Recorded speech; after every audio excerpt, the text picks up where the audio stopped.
és una experiència renovadora, diguem-ne.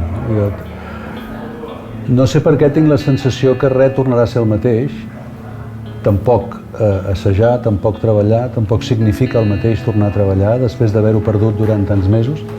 Sí, tinc la sensació de que no només assajar, tornar a viure i tornar a gaudir de... No m'agrada la paraula normalitat perquè segurament res no tornarà a ser normal del tot, però sí tornar a gaudir de llibertat i de decidir el que vols en cada moment i poder-ho fer és una cosa que valoraré molt més a partir d'ara.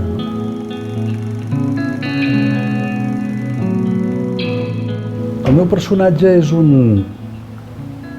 un home apassionat, és un home molt vehement. Segurament la seva vehemència el porta a ser una mica irreflexiu, però la seva vehemència fa que visqui les coses amb una intensitat incomparable i això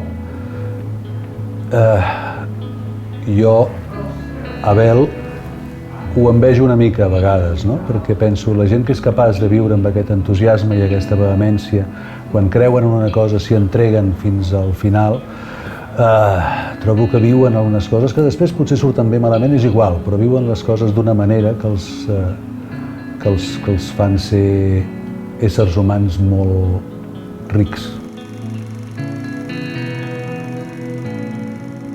La relació del Jaume i la Rosa és una relació complexa.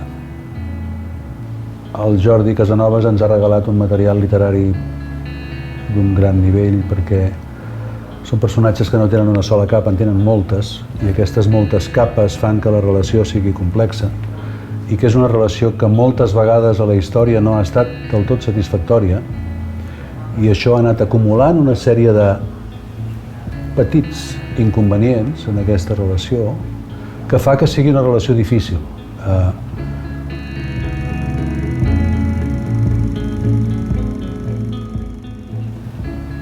Jo crec que aquesta obra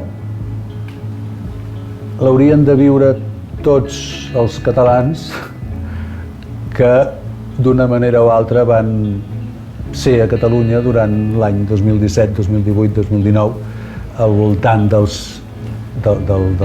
l'època del procés de tot plegat.